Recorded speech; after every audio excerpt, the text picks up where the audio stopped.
Welcome to the podcast for East Brunswick Chambers of Commerce. My name is Sunnjay Khetherpaal, and I'm the first vice president of the Chambers.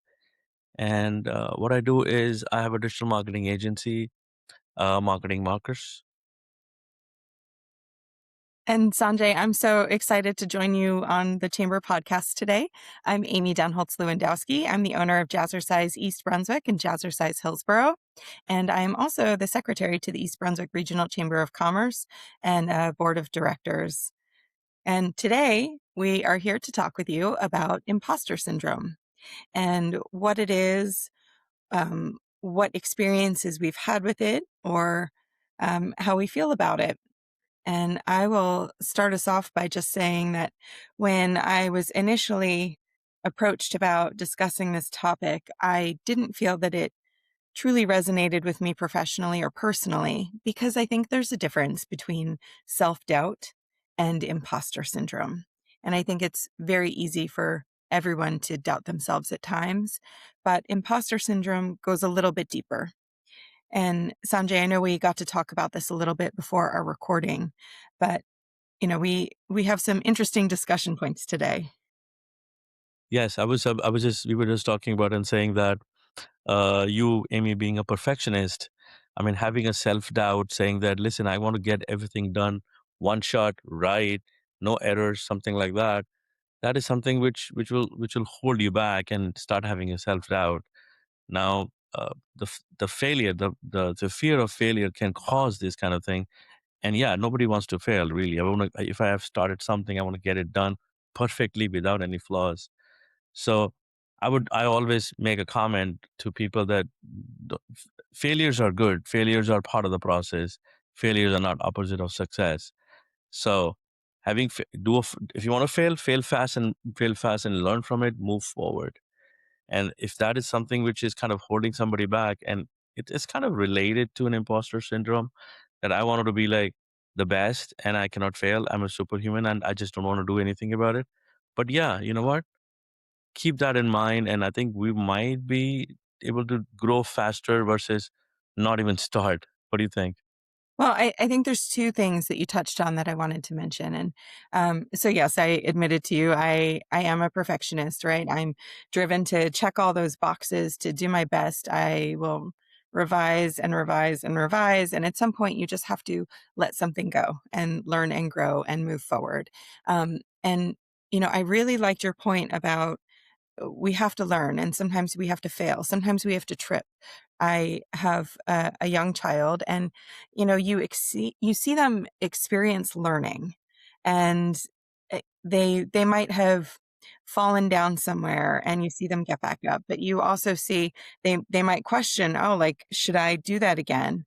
And, sometimes as adults, we definitely get hung up on our own things. I see people who doubt themselves, and coming from the fitness background, sometimes I hear, well, I'm not ready to get started. I need to lose weight first. But the truth is that everyone takes their first step and everyone can start somewhere, and starting somewhere is better than not starting at all. Whether it's starting a business, starting a fitness program, starting a new project that you're undertaking professionally or at home.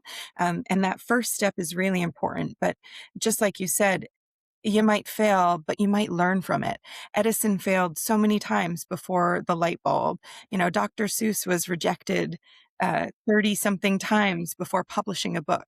And so really some of those failures are are what helps to shape us into leaders or business owners, or just more confident individuals. I agree with you. And you know what? In my profession, I do coaching too, like digital marketing coaching. And the idea behind that coaching was to help people answer the questions for technical questions. But you won't believe that I end up answering 80% of questions, which are mindset related questions and not technical questions. And you know what the mindset questions are basically, if I mean, I'm going to recommend people listening to this should read a book called as E-Myth by Michael Gerber. And to say the story, long story short, there was a baker who was trying to started his own business and they were getting stuck because they like the bakery stuff and they like to bake rather than baking. They should be outside doing the selling and marketing themselves, and they were not doing that because they were in the comfort zone and they don't want to get out of comfort zone. Why? Because they think they're going to fail. But the point was, because of that particular thing, that particular action, they were really not able to move forward, really not able to grow their businesses. So it has to get out of your comfort zone, get out and say that it's okay. Failure is fine. I go out, I'm going to make mistakes. It's okay. No, it's my mistakes to own. I will learn from it and move forward. That's one of the beauty of, the trying it out versus just sitting out there, you know? So, yep. Well, I also think, when it comes to being a small business and doing it all yourself, you get used to doing it all Yes. yourself. And I am not an expert on marketing. I know enough to be able to do it, but there are also times where you need to contract with someone else or hire someone or have a different professional come in and take a look for you because if I were to try to be an expert in every single thing that as a small business I need to know about, I wouldn't have time to do my business. I wouldn't be able to teach my jazzercise classes. And there's joy in learning, but also there is relief in knowing that you have an expert doing something to help you with your business. And I think that while I don't feel like I am an imposter as a business owner, as a jazzercise instructor, I do see how my perfectionism can sometimes get in the way of things, right? And I work in the public sector, and I remember a specific legislator saying on a number of occasions that, you can't let good or great, you can't let one of them get in the way of the other. Sometimes you have to accept good, and it is good enough, and you will only get better from there. You can't always be great at everything because something else is going to get missed. You're right. You're right. There was another angle I was thinking about was before I started my business when I was working for an enterprise company, and I was doing pretty well in marketing, but there was no opportunity to get into the marketing part of it because I was an IT guy from the get go itself, and Were you everybody was trying to pigeonholed? say again. Oh, were you pigeonholed? Like, Yeah, you can say that because what happened is that you're always being said that, well, you are doing very well in this, and I don't think you're going to fit in that marketing, and you feel like you're not. If you feel like you're changing, you are moving forward, you want to grow, you cannot get into the marketing. I know that I'm fantastic at doing marketing, but I'm very good at IT too. I'm good in project management too. But it's not about what I'm really good at and what you see. That is not important for me. What I feel that this is the best thing for me. So I was feeling like I was feeling like I'm sitting in somebody else's body. I want to just break free. Like this is not me. This is not me. That is a problem, which is kind of which actually lets you out of or holds your back in terms of saying that I'm maybe not good because all the people around me are saying that no, you are good in IT, which I was. But at some point, I have to make a bold step of saying that I'm going to drop everything and move on to my marketing stuff, which I think I feel good. I want to start doing that, and I'm doing well. And I'm glad that I made a decision. The only regret I have is I should have made this decision 3, 4 years back because something was holding me back really, really hard that you cannot get into that. You're not good enough in marketing, but you're good in IT and program. You stay in this.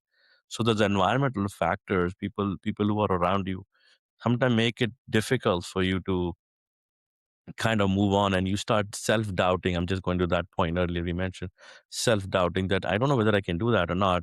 In your heart you feel like you can, but you really not. There were no supporting people around you, which is supporting environment around you, which can promote you saying that, yep, go ahead, give it a shot, man. What the hell?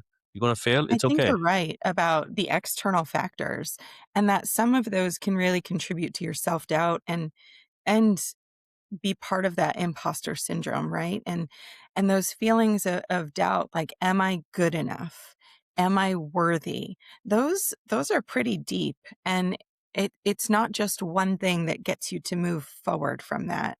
Um, but so what was it that was that turning point for you that really got you to transition from thinking you wanted to do marketing to actually making that happen?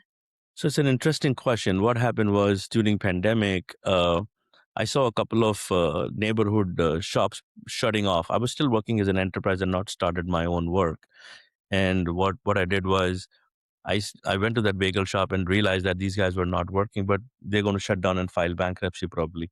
So I said I can help you get online and start selling it so that you don't have to physically meet people or do anything, but you can sell your stuff online and pay it online and deliver at the doorstep. I was able to convert a couple of businesses, not too many, but few businesses during that time. And that was a turning point where I said, you know what, I can make a difference with the small businesses. This is what exactly what I wanted to do it. And all that self-doubt and everything just went away. This is it. That was a turning point. And I like the moment pandemic was over, I'm leaving and I'm just either you put me in the marketing or I'm just going into my own stuff. And that made a lot of difference to my where I am right now. It actually sounds like it was a great experience, like a small step that got you to really Test myself. visualize, experience, and know with certainty and confidence, like, "I can do this." Yeah, I know. And there was another thing which when I was teaching coaching or I was doing coaching for a couple of people who wanted to get into digital marketing world. What happened is that these people are of various ages. I've seen people coming in 25, 35. Seen people coming 70 and above. They wanted to learn digital marketing. They wanted to get into this field. And the only thing I have to talk to them is like, I don't know computer science. I have not even clicked a button. I don't know where the button is. I don't know how to move around. There's so much of self-doubt that can I actually do it? And I've seen those guys after an year or year and a half of working through them, comping and working with them or helping them, to guide them. I've seen that they've started doing pretty well. They were really good in things like sales and marketing. They may not be good in computer science. So I said, hire people, get people the things. You don't have to know everything and kill yourself saying that I don't know this computer science. Hire somebody who can do it for you. You're good in sales and marketing, use that skill. Get the businesses, get it done by somebody else. So they have done pretty well for themselves. It's just a matter of identifying and not getting feared of, like, I don't know this thing. There are a lot of ways to delegate. There's a lot of things you can delegate and still be confident. And now these people are so confident. I'd be like, oh my God, I cannot visualize that you were like so scared coming to even the meeting and open your mouth and then look at that. So it makes a difference, a lot of difference. Something I wanna add to our conversation because I think it's important to note, but certainly as women, we experience imposter syndrome. It can be very differently. And I think about women who run for office and that so many women, they don't want to run for office. They don't know if they can do it. They're scared to put themselves out there. They don't know if they can balance time, family and representation. And I think that fear can be different for people depending on their life experiences. And and that can be their personal experiences, their family life, and not just their professional life. And I think that coming from the public sector and seeing women who run for office, seeing that more than men, women don't start running for office until they're in their 40s or later. So the average age of a man running for office is lower. And I think about when it comes to business too, women are thinking about, can I balance family and career? Um, and that's not always the case, but I do think everyone's individual life experiences and just the diversity of what we're exposed to can also affect how we move into the world and move into business, and I it's worth agree with you. noting. I agree with you. What do you think if somebody, how do somebody identify that they are getting into that kind of syndrome? What are your thoughts on that? How do we identify that I think I'm having that imposter syndrome now? Well, I want to encourage you to think about just everything you've already said, right? And where you've come from. And I think that when I question myself, when I have doubts about certain things, I think about all the things that I have accomplished and all that I have done. all of the support that I have, and just I I am very confident about what I do and the Jazzercise dance program, and that's never been a concern, but I still get nervous. I take the stage, I mic up, and sometimes I consider it's like my Clark Kent to my Wonder Woman persona. And I I think like that that. sometimes people have to give themselves that chance and put on their red cape and say, "I'm gonna do this. I've got this," and move forward. And, it's not always about saving Lois Lane. Sometimes it is about making sure everyone walks across the street safely. It's the small things that add together and not just the big things. I agree with you. I think I think if you consistently doubt your abilities, your attributes, success to luck or external factors, fears, being exposed as fraud, overwork, procrastinations, struggle to kind of internalize. There's a lot of evidence of incompetence, or like competence rather, feeling like you don't belong. These kind of things, if you start getting in my opinion, uh, that will actually these are the things when you start getting these kind of common feelings, and that is where you can understand that you are kind of impacted with the imposter syndrome, and you need to do something about it. Like if I have to summarize it, like persistent self-doubt coming in. Hey, so attributing success to luck and not attributing like, hey, it's my hard work. You're right Some, about that. And I think yeah, that's a really good point. Whether you attribute your work to what you've done or to the luck, the universe, whatever it is, and being able to look back at your accomplishments, I think is important. I yeah. I also mean, think, yeah. yeah, No, having a sorry. Go ahead. support system is really good. And this goes right Yes. back to our chamber, that we come together as a group and we really are a community. And I have made wonderful relationships with other business owners because of our chamber. I We are a unique chamber in that we really try to build meaningful relationships. And while you and I didn't know each other much before our board service overlapped, the fact is that we can come together and talk about any issue, imposter syndrome or No, otherwise. that is very true. That is very true. And you raise a very good point, because when I go to the chambers meetings and those breakfast and those the networking meeting, I always try to look for people who are like you can actually spot these people who are like introverts, if you will.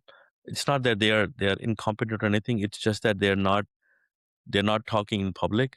But when you get that feeling of introvert out of them, and you need that they are brilliant. They what they've done, their job is fantastic. Their sales and marketing, everything is working out good. They are actually very successful people. It's just they were introvert and they don't come out. They feel like if they talk, people, I don't know what people are going to think. They may not be able to talk well. What if they miss something? It's the self doubt again, which is kind of hitting them. We used to bring them in as a team. We used to bring them in and say, talk to us. Who are your people? What are you trying to do? What is your success criteria? Who are your partners? You know, all of that thing, when we bring it out of them, they have been doing, and in the last 4 or 5 years, I've seen that a lot of people, I've seen changes in a lot of people. People who used to be like quite introvert, and they just now so flourishing, and they just do very well I will at this also point. say Yeah. I And am an introvert. And Uh, it takes some time to get out of your shell and grow and be able to network, but when you have a really wonderful group of people who's welcoming you, I think it's easier to be together. So, I think our chamber, we have introverts and extroverts, but I agree that some of us take a little longer or more time to get out of our shell. Sometimes it's all just about how we recharge.